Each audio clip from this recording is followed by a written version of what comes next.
Senator Cormann, thank you very much for joining us tonight. If I could take you back nearly a year ago, Tony Abbott delivered in the Parliament his address in reply to the budget. He said the carbon tax will go, but no one's personal income tax will go up and no one's fortnightly pension or benefit will go down. If I could take those one by one, personal income tax is going up for the wealthy, isn't it? Well, very clearly at the time, the promise to scrap the carbon tax and to fund income tax cuts without a carbon tax, which we are keeping, was related to the income tax cuts that were compensation for the carbon tax. So, but he said no one's personal tax will go up. Well, I mean, very clearly, I think everybody knows that what that meant at the time, very clearly, was that we would scrap the carbon tax without and fund income tax cuts that were provided as compensation for the carbon tax without a carbon tax. And that is exactly what we have done in the legislation that's before the Parliament. He also said no one's fortnightly pension or benefit will go down. Now, you will leave the pension changes until after the next election, but people's benefits are going down, Lyndal, aren't they? I mean, you can now quote out of context all of the things that we've said in the context of scrapping the carbon tax, because all of the things that you've just listed were things that we said we would not do and that we would continue to provide after we scrap the carbon tax, which we are. The pension increases linked to the carbon tax will stay even after the carbon tax goes. The income tax cuts that were linked to the carbon tax will stay even after the carbon tax has gone. But I mean, look, there's no doubt that we have made some difficult decisions in this budget. We have said, we have done in this budget what we said we would do before the last election. We said we would build a stronger economy and fix the budget mess that we've inherited, and we are doing that. And we're not making any excuses. We're taking full responsibility for making the decisions that need to be made in the national interest. There are surprises. There are things you have done in the budget which you did not put before the people at the last election, and people will be surprised by the changes. I mean, inevitably, when you're the government and when you have in front of you all of the information about the situation we're in, about the trajectory that we're on, the unsustainable spending growth trajectory that Labor has left behind, when you are presented with the information and the options on how to address it, inevitably you're going to make judgments that when the budget is delivered will be a surprise to people. But we are taking full responsibility for making the decisions that we think are necessary in order to strengthen Australia, in order to fix the budget mess that we've inherited, and in order to create more opportunity for all Australians in the future. Mr Abbott also said there will be no new tax collection without an election. That's a broken promise, isn't it? Well, again, we can go around and around in circles. What we've done here is we've carefully assessed the situation that we've inherited.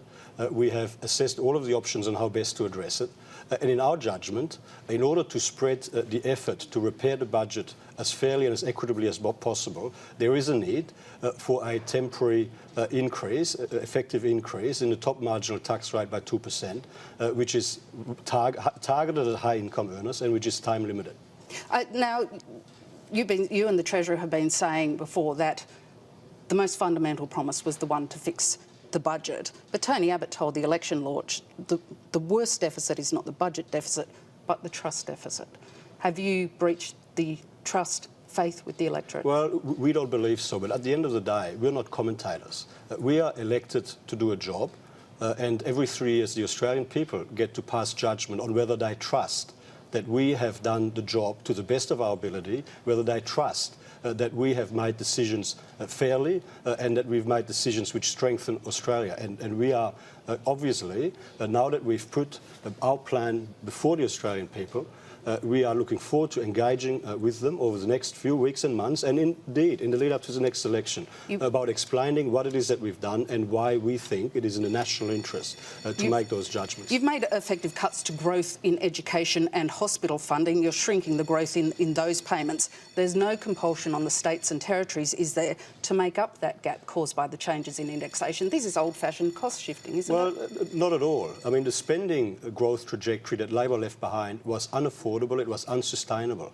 Labor was making people believe that over the next decade we could increase spending to take it to 26.5% as a share of GDP, that we could increase federal government spending from $409 billion this year to $690 billion in 23-24, but they didn't explain to anyone where the money was coming from. Now, there's a very simple point.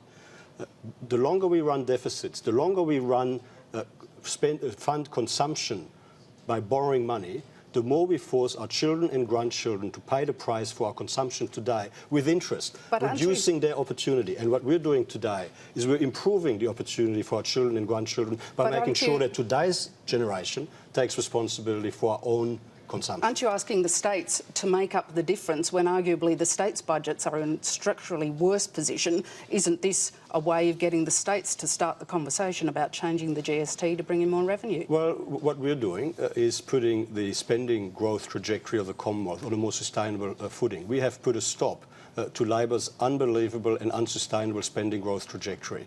And what we have said all the way through is that everybody will have to contribute.